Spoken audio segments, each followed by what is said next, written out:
Où sont vos amis quelquefois quand vous avez besoin d'eux?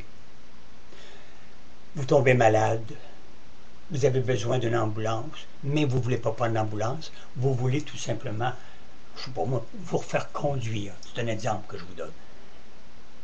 Quand vous appelez ces gens-là, ah, ils sont tous occupés.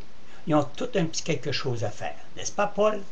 Alors, évidemment, on se demande, c'est là qu'on peut faire l'analyse et c'est là qu'on peut faire une sélection. Il n'y a pas juste dans le voisinage que doit faire une sélection, c'est dans notre propre entourage, dans nos propres amis. Parce que moi, je n'ai pas de parasites autour de moi, mais j'ai des amis, multiples amis, et quand ça vient le temps des fois de leur demander un petit service ou quoi que ce soit, toi, tu te fends le cul, mais eux autres, faites-vous-en pas, c'est peut-être pas le cas des fois. Alors, je ne parle pas pour aujourd'hui, parce qu'aujourd'hui, c'est un étranger, tout simplement, qui m'a donné un bon coup de main, évidemment, à déménager ou quoi que ce soit. Mais des fois, il y a des personnes qui viennent ici, ou bien que je rencontre, qui me disent « Mon frère m'a même pas voyagé, mon frère m'a même pas aidé à m'emmener, c'est le voisin qui est venu me reconduire à l'hôpital, c'est le voisin qui est venu me dépanner parce que ma maison n'a pas passé au feu. » Hey, c'est écœurant quand tu penses à ça. Ta propre parenté autour de toi ou tes propres amis sont censés venir te donner un coup de main. De l'amitié, c'est ça. Faut pas regarder. On opère, on arrive et on donne un coup de main. On ne se défile pas en arrière d'une telle ou telle raison.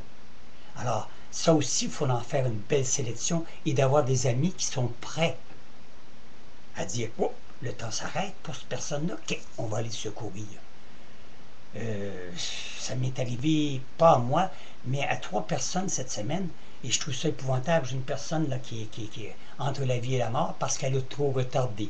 Elle était malade, elle attendait à la dernière minute, et puis elle pensait que sa fille était pour venir, elle pensait que son frère, qui est d'une certaine âge, vous allez me dire peut-être qu'il y a une raison, mais hey, écoutez, sa fille, son frère, quand elle est arrivée à l'hôpital, c'était trop tard. Hein? Là, elle est dans le coma, avec toutes les machines respiratoires et tout ça. Où étaient ses amis? Supposément qu'elle avait une pléiade d'amis autour de cette personne-là. Un autre ami, hier, avant-hier, a passé au feu. Et mon Dieu Seigneur, passer au feu, c'est la pire chose qui peut nous arriver. Et cette personne-là est pas en fauteuil roulant, mais disons que autonomie réduite. Tu sais, autonomie réduite, ça veut dire que soit qu'elle marche avec une canne ou quoi que ce soit. Bon, ben, quand il est sorti de son logement, ce pauvre jeune monsieur, pas jeune homme, mais monsieur, personne n'était là. Là, aujourd'hui, il n'y a plus rien, il n'y a rien. Pas un de ses amis-là a appelé seulement.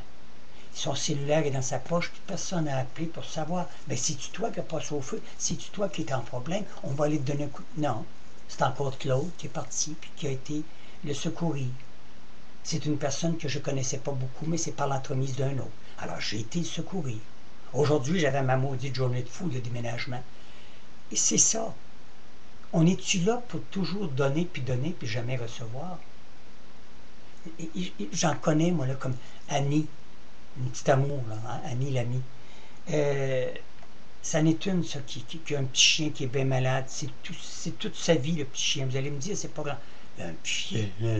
Oui, c'est peut-être mieux d'avoir un petit chien qu'avoir un paquet de parasites autour de nous qui ne sert à rien, qu'à calomnier et à médire.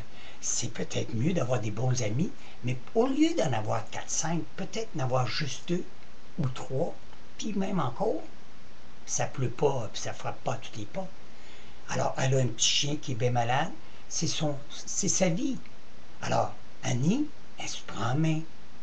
Elle me parle par l'entremise, évidemment, des sites. Et moi, je sympathise énormément avec elle parce que le meilleur ami de l'homme et la meilleure amie de la femme, c'est un animal. C'est certainement pas un humain ou un poltron ou un ménus. Hein? C'est quelqu'un qui ne demande rien. C'est comme un petit poupon, un petit amour qui vient au monde. Y a-tu demandé à vivre? Non. Alors, on se doit de tout donner à cet enfant-là. Bien, Quand on ne peut pas avoir d'enfants, ou qu'on a passé l'heure d'avoir des enfants, ben on s'attache à un animal. Comme on pourrait peut-être s'attacher d'amitié à une personne. Alors, on attend que quand on frappe à sa porte, qu'il nous réponde. Mais, ah, j'ai beaucoup de travail. Ah, j'ai ci. Ah, j'ai ça. Dans ce temps-là, vous les jumpez, vous les flushez. Et vous recommencez avec des nouveaux. Et laissez-moi vous dire que c'est peut-être mieux de faire une sélection au plus vite avant, justement, que vous ayez besoin et que ça ne réponde pas à votre besoin. C'est ça qu'on appelle l'amitié? Non. La vraie amitié, c'est quelqu'un qui est prêt à se donner corps et âme pour venir à votre service. Et ces minus-là, deux autres que je parlais tout à l'heure, ne doivent pas en avoir de grands amis. Parce que laissez-moi vous dire, tant qu'à moi, t'es collé dans une poche avec un bloc de béton, puis t'es laisse couler, esti. Ça débarrasse la société. Salut!